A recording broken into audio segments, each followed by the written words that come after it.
Hello students. तो last time हमने discuss किया था एक इलेक्ट्रिक डाइपोल के बारे में, डाइपोल फील्ड इंटेंसिटी, और उस इलेक्ट्रिक डाइपोल के कारण उसके डिफरेंट पॉइंट्स के ऊपर सराउंडिंग रीजन में इलेक्ट्रिक फील्ड इंटेंसिटीज़ का हमने एक्सप्रेशन डराइव किया था, जिसमें हमने electric field intensity at any point on the axial line, at any point on the equatorial line और एक शॉर्ट डाइपोल के कारण किसी भी एक जनरल पॉइंट के ऊपर फील्ड इंटेंसिटी का फॉर्मूला डराइव किया था। तो आज हम लोग इलेक्ट्रिक डाइपोल के ही बारे में और स्टडी करने जा रहे हैं, जिसमें हम लोग अगर हम एक इलेक्ट्रिक डाइपोल को एक यूनिफॉर्म एक्सटर्नल इलेक्ट्रिक फील्ड के अंदर टू डायमेंशन रीजन के अंदर जो अप्लाई हो रहा है, टू डायमेंशन रीजन का मतलब एक प्लेन के अंदर अगर एक यूनिफॉर्म इलेक्ट्रिक फील्ड अप्लाई हो रहा है और उसके अंदर अगर हम एक इलेक्ट्रिक डाइपोल को रखते हैं तो उसका बिहेवियर किस तरह का होगा। Now today we will discuss about that one. तो electric dipole in a uniform two dimensional electric field, हमने पहले ही ये बात डिस्कस की थी कि एक इलेक्ट्रिक फील्ड को एक पिक्चर से रिप्रेजेंट करने के लिए हम लोग फील्ड लाइंस का यूज करते हैं, जिसमें इलेक्ट्रिक फील्ड लाइंस की जो नंबर डेंसिटी होगी एक पर्टिकुलर रीजन में वो strength of the electric field को रिप्रेजेंट करती है, और उसकी जो टेंजेंट की डायरेक्शन होगी वो फील्ड इंटेंसिटी की डायरेक्शन है। तो यूनिफॉर्म इलेक्ट्रिक फील्ड का मतलब एक ऐसा इलेक्ट्रिक फील्ड होता है जिस इलेक्ट्रिक फील्ड के अंदर हर एक पॉइंट के ऊपर इलेक्ट्रिक फील्ड की स्ट्रेंथ और उसकी डायरेक्शन दोनों की वैल्यू क्या रहे, सेम रहे। Such an electric field is said to be uniform electric field. तो अगर हम एक यूनिफॉर्म इलेक्ट्रिक फील्ड को पिक्चर से रिप्रेजेंट करते हैं तो उसको रिप्रेजेंट करने के लिए हम लोग क्या लेंगे, equidistant parallel lines.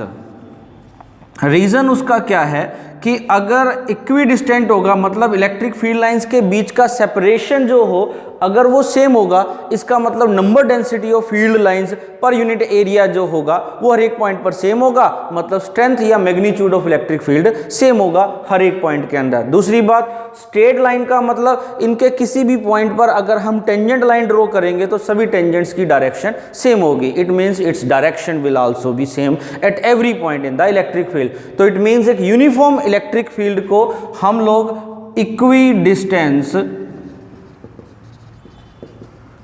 Straight line से रिप्रेजेंट करते हैं,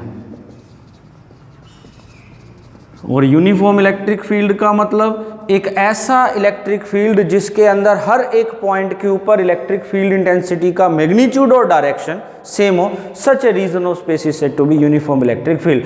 तो हमने एक यूनिफॉर्म इलेक्ट्रिक फील्ड माना है जिसकी इंटेंसिटी है मान लो कैपिटल ई, और ये इस प्लेन ऑफ द बोर्ड के अंदर एक्ट कर रहा है। आप लोगों ने प्लेन ऑफ पेपर लिखना है। और मान लो एक इलेक्ट्रिक डाइपोल है ए बी, एक इलेक्ट्रिक डाइपोल है ए बी जिसके डाइपोल मोमेंट की वैल्यू है स्मॉल p, जो इस यूनिफॉर्म इलेक्ट्रिक फील्ड के अंदर किसी एक पर्टिकुलर डायरेक्शन में ओरिएंटेड है, such that the direction of the electric dipole moment vector makes an angle theta with the direction of the uniform electric field intensity.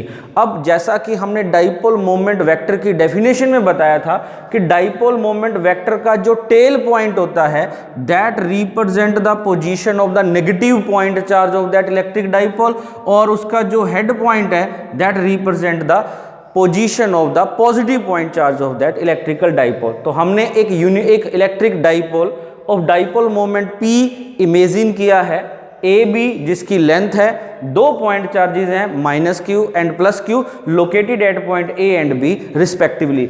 और मान लो इस इलेक्ट्रिक डाइपोल की जो टोटल लेंथ है मतलब उसके पॉइंट चार्जेस के बीच का जो सेपरेशन है वो है 2a के जितना। तो it means dipole moment vector का जो मैग्नीट्यूड होगा, magnitude of the product of the magnitude of either charge with the separation between the 2 point charges.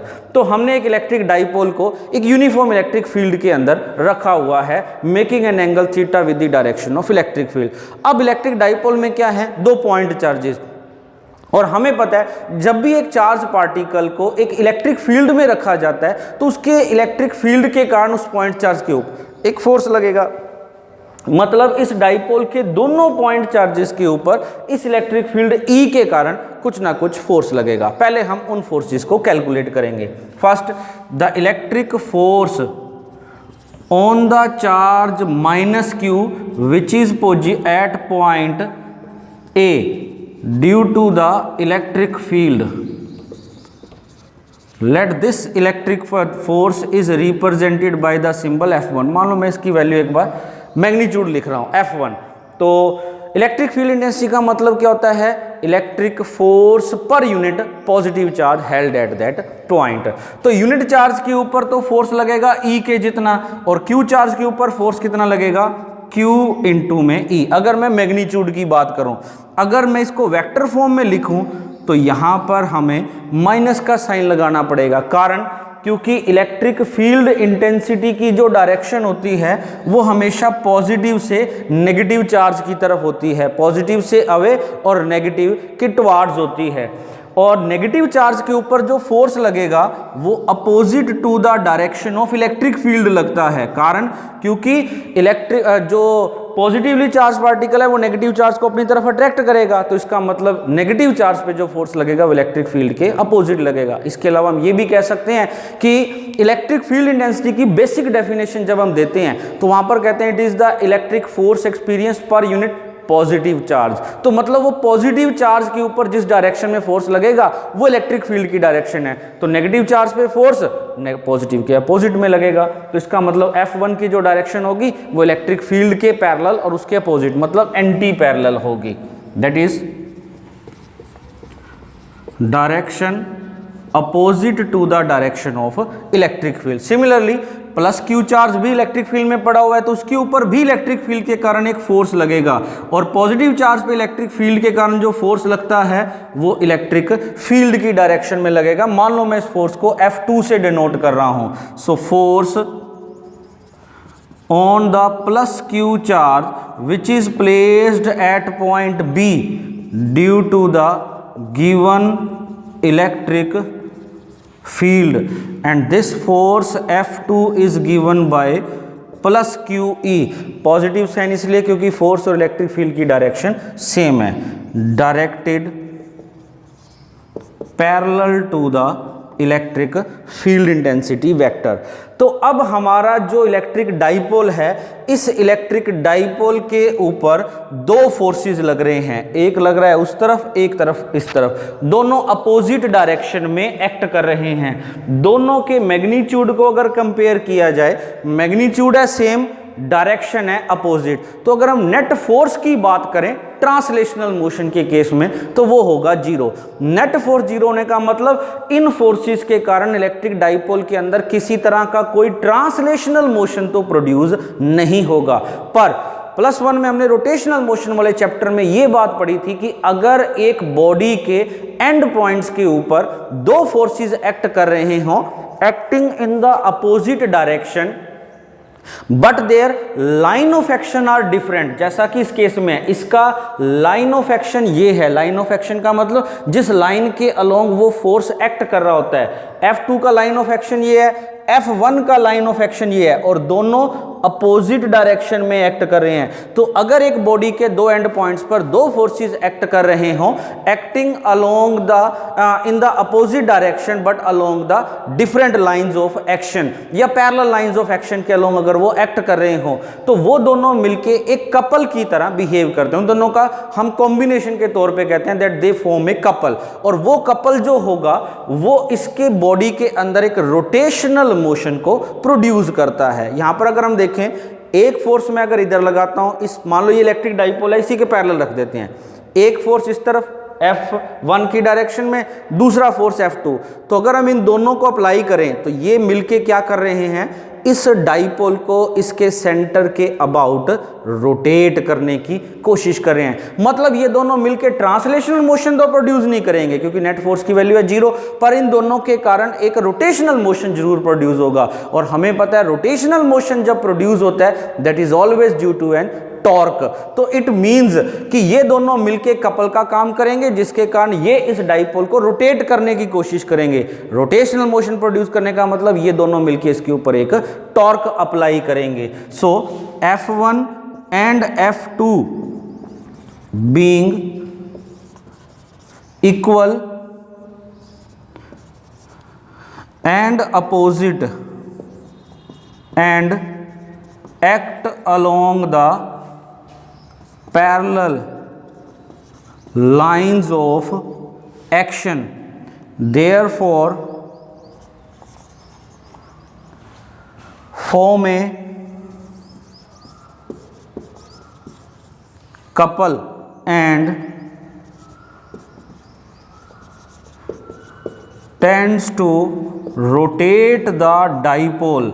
इस केस में ये दोनों फोर्सेस मिलके डाइपोल को, ये इधर लेके जाना चाह रहा है वो उस तरफ, तो दोनों मिलके इस डाइपोल को इस डायरेक्शन में रोटेट करना चाहते हैं। This is the direction of clockwise direction, clockwise. ठीक है, तो इस केस में अगर रोटेशनल मोशन प्रोड्यूस करना चाहते हैं तो कोई ना कोई टॉर्क लगाएंगे। तो इस केस में जो टॉर्क होगा, therefore the torque acting upon the dipole due to this electric field, let this is represented by the symbol tau. और इलेक्ट्रिक डाइपोल, कोई भी टॉर्क का जो फॉर्मूला होता है एक कपल के कारण, that is given by the product of magnitude of either of the two forces multiplied by arm of the couple। अगर आपको याद हो +1 में हमने टॉर्क का जो फॉर्मूला डराइव किया था उसमें हमने एक फोर्स को ही अप्लाई किया था। अगर एक फोर्स के कारण कोई बॉडी के अंदर रोटेशनल मोशन प्रोड्यूस होता है तो जो टॉर्क प्रोड्यूस की वैल्यू होगी that is given by the product of the magnitude of the force with the perpendicular distance from the axis of rotation. इस केस में क्या है, एक फोर्स नहीं दो फोर्सेस मिलके कपल का काम करें और ये दोनों मिलके जो टॉर्क प्रोड्यूस करेंगे इसकी जो मैग्नीट्यूड की वैल्यू होगी that is magnitude of the either of the two forces, क्योंकि दोनों फोर्सेस का मैग्नीट्यूड है same, with the arm of the couple. Arm of the couple का मतलब दोनों फोर्सेस की जो लाइन ऑफ एक्शन है इनके बीच का perpendicular distance.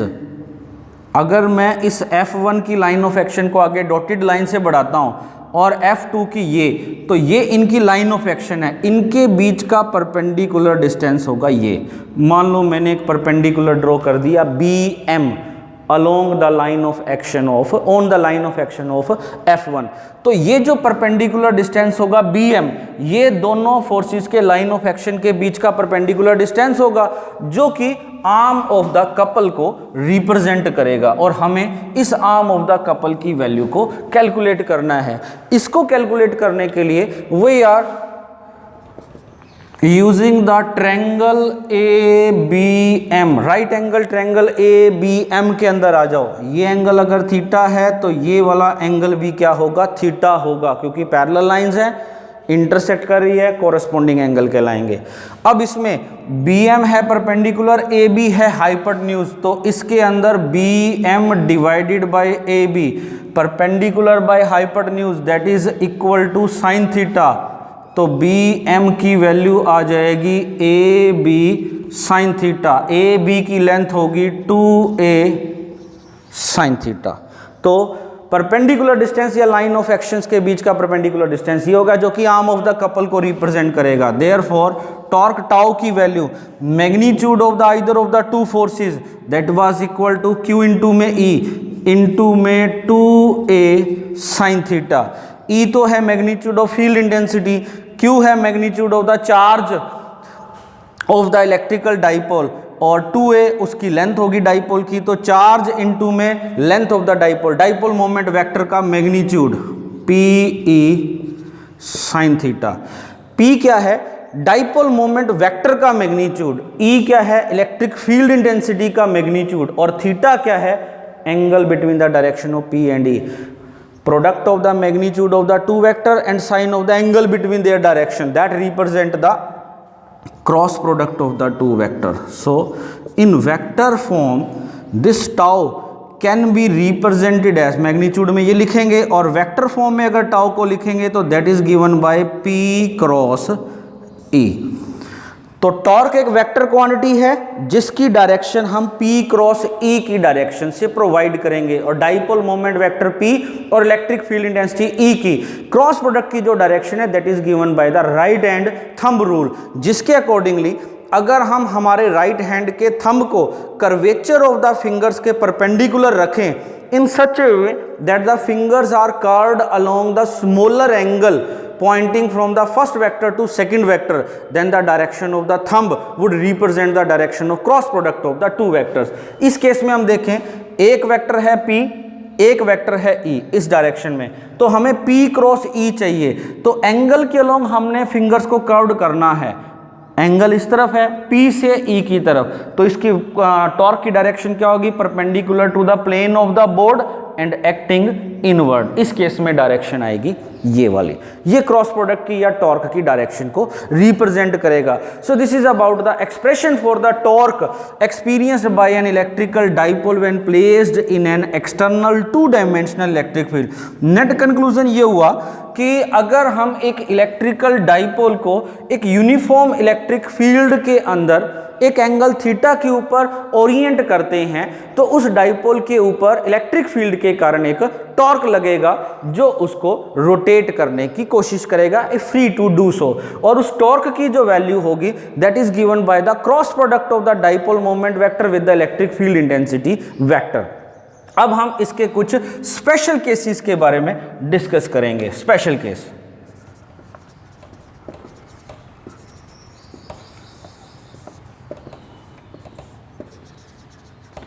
when the dipole is held along the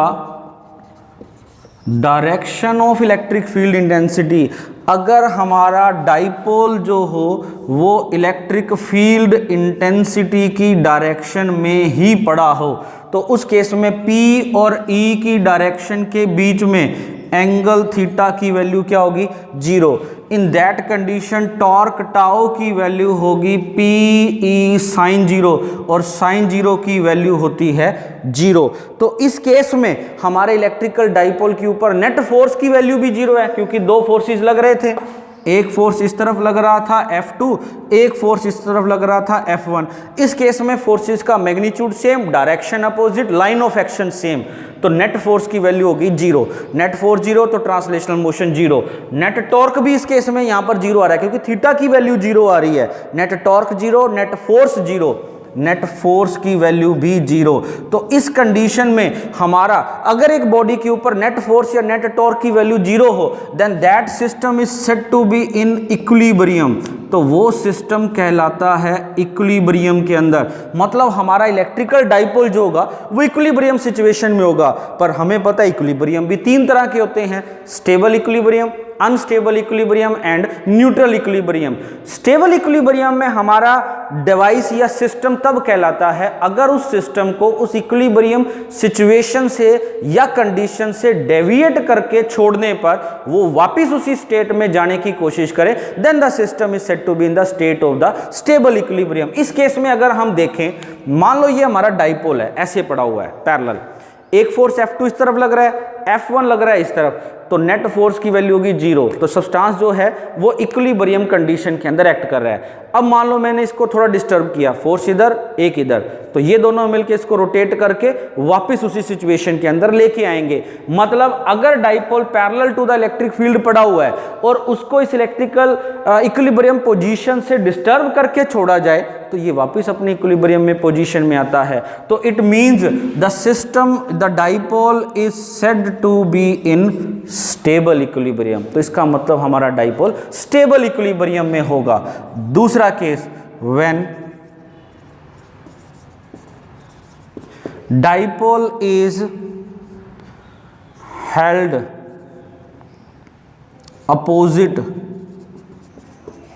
to the electric field. इसका मतलब अगर हमारा इलेक्ट्रिक फील्ड के एंटी पैरेलल पड़ा हो डाइपोल, मतलब फील्ड इंटेंसिटी की डायरेक्शन तो है इस तरफ और डाइपोल मोमेंट वेक्टर की डायरेक्शन है इस तरफ, तो इस केस में फील्ड इंटेंसिटी और डाइपोल मोमेंट वेक्टर दोनों एक दूसरे के अपोजिट डायरेक्शन में है, तो थीटा की वैल्यू क्या आएगी?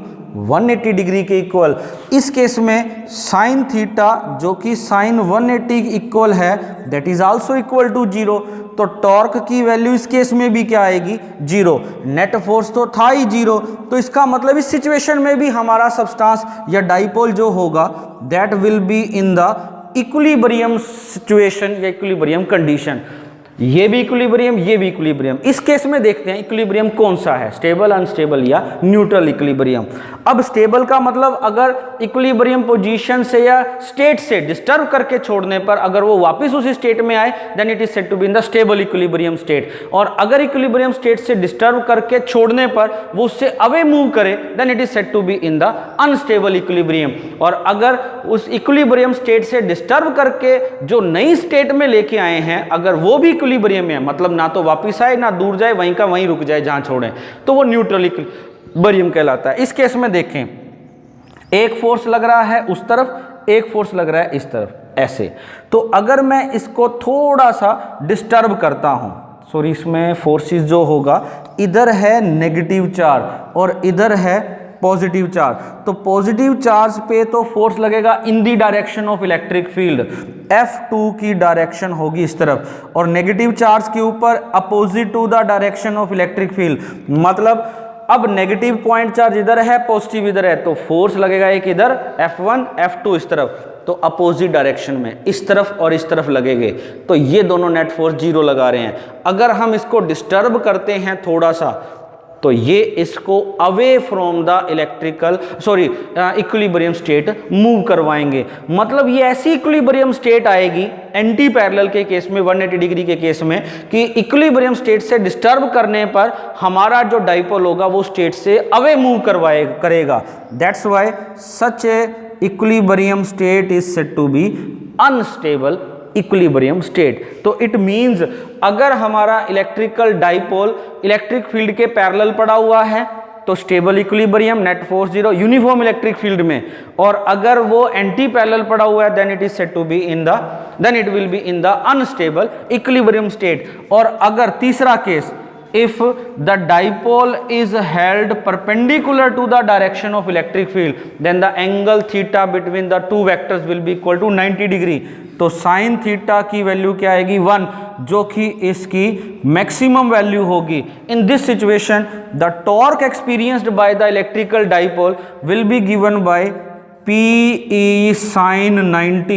तो टॉर्क की वैल्यू साइन थीटा पे डिपेंड कर रही है और साइन थीटा की साइन 90 के ऊपर 1 वैल्यू है जो कि उसकी मैक्सिमम वैल्यू है। तो टॉर्क की वैल्यू होगी P इंटू में E, जो कि उसकी मैक्सिमम वैल्यू को रिप्रेजेंट करता है। इट मींस अगर हमारा इलेक्ट्रिकल डाइपोल इलेक्ट्रिक फील्ड के uniform electric field 2 dimensional uniform electric field के अंदर परपेंडिकुलर पड़ा होगा तो उसके ऊपर टॉर्क की वैल्यू मैक्सिमम होगी, that is equal to P into में E। पर अगर वो उसके पैरेलल या एंटी पैरेलल पड़ा होगा तो टॉर्क की वैल्यू 0 होगी, मिनिमम होगी। मतलब 90 डिग्री पे मैक्सिमम, 0 या 180 के ऊपर मिनिमम 0 आएगी टॉर्क की वैल्यू। तो इसका मतलब इसकी कोशिश ये रहेगी। अब हमें पता है कि सिस्टम के अंदर, यूनिवर्स के अंदर जितने भी सिस्टम होते हैं वो स्टेबल इक्विलिब्रियम को अचीव करने की कोशिश करते हैं। मतलब डाइपोल को अगर किसी एंगल थीटा पे रखेंगे तो उसके ऊपर जो टॉर्क लगेगा it will tends to align it parallel to the direction of electric field. तो इसका मतलब ये हुआ कि जब भी एक इलेक्ट्रिकल डाइपोल को एक यूनिफॉर्म इलेक्ट्रिक फील्ड में रखेंगे तो उसके ऊपर एक टॉर्क लगेगा, एक कपल लगेगा जिसको रोटेट करके, इस केस में क्लॉकवाइज डायरेक्शन में रोटेट करके उसको इलेक्ट्रिक फील्ड के पैरेलल लाने की कोशिश करेगा। So this is the conclusion of our this expression. अब इसका एक और स्पेशल केस है। ये तो अब तक हमने जो बात की है उसमें जो इलेक्ट्रिक फील्ड हमने कंसीडर किया था वो यूनिफॉर्म इलेक्ट्रिक फील्ड था, पर अगर इलेक्ट्रिक फील्ड नॉन यूनिफॉर्म हुआ उस कंडीशन में क्या होगा। If the electric field is non uniform, non uniform का मतलब इलेक्ट्रिक फील्ड के अंदर अलग अलग पॉइंट के ऊपर फील्ड इंटेंसिटी की जो वैल्यू हो वो अलग अलग आए, then such an electric field is said to be non uniform electric field. मान लो ये हमने एक इलेक्ट्रिक फील्ड लगाया और ऊपर वाले रीजन में जो इलेक्ट्रिक फील्ड है वो हायर है और नीचे वाले फील्ड में इलेक्ट्रिक फील्ड की जो वैल्यू है वो लोअर है। मतलब अपर पोर्शन में इलेक्ट्रिक फील्ड स्ट्रोंगर है और लोअर पोर्शन में इलेक्ट्रिक फील्ड जो है वो थोड़ा वीकर है। तो स्ट्रोंगर में कौन सा पॉइंट चार्ज लाई कर रहा है, पॉजिटिव, तो पॉजिटिव चार्ज पार्टिकल के ऊपर जो फोर्स F2 लगेगा, अब इस फोर्स F2 की जो वैल्यू होगी वो हायर आएगी, और लोअर वीकर रीजन के अंदर जो हमारा इलेक्ट्रिक पॉइंट चार्ज लाई कर रहा है वो नेगेटिव चार्ज लग रहा है, तो इस पे फोर्स F1 की जो वैल्यू होगी वो लोअर आएगी। तो इस कंडीशन में F2 will be greater than F1। अगर ऐसा हो तो उस कंडीशन में क्या होगा, इलेक्ट्रिकल डाइपोल के ऊपर उस तरफ फोर्स ज्यादा लग रहा है, इस तरफ फोर्स कम लग रहा है, तो इसके ऊपर एक नेट फोर्स लगेगा in the direction of bigger force. तो इसका मतलब वो दोनों मिलके कपल तो बनाएंगे ही बनाएंगे, तो ये रोटेट तो होगा ही होगा, पर उसके साथ साथ नेट फोर्स के कारण इसके अंदर एक ट्रांसलेशनल मोशन भी प्रोड्यूस होगा।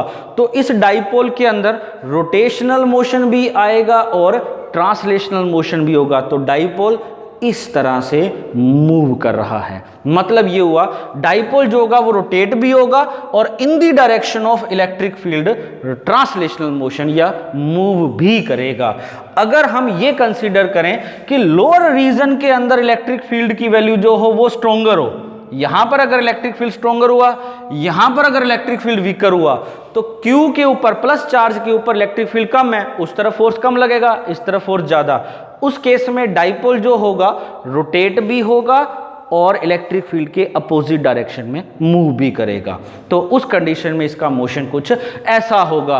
अगर इलेक्ट्रिक डाइपोल इलेक्ट्रिक फील्ड के पैरेलल पड़ा हुआ, ये इलेक्ट्रिक फील्ड की डायरेक्शन है और ये हमारा डाइपोल मोमेंट वेक्टर है P, और मान लो A से B की तरफ जाते हुए, मतलब कहने का ये हुआ in the direction of dipole moment vector electric field जो हो रहा है वो इंक्रीज हो रहा है, मतलब along the direction of dipole moment vector electric field is increasing, मतलब माइनस Q चार्ज पे फोर्स कम लगेगा, प्लस Q चार्ज के ऊपर फोर्स ज्यादा लगेगा, तो नेट फोर्स प्लस Q के ऊपर ज्यादा लगेगा, तो डाइपोल हमारा उस डायरेक्शन में मूव करेगा। ठीक है, और अगर in the direction of dipole moment vector अगर इलेक्ट्रिक फील्ड इंटेंसिटी की वैल्यू डिक्रीज हो रही हो, डिक्रीज होने का मतलब इधर हायर और इस तरफ क्या हो, लोअर हो, तो प्लस Q चार्ज के ऊपर फोर्स कम लगेगा, उस तरफ फोर्स कम, इस तरफ फोर्स ज्यादा, तो डाइपोल इस डायरेक्शन में मूव करेगा opposite to the direction of electric field.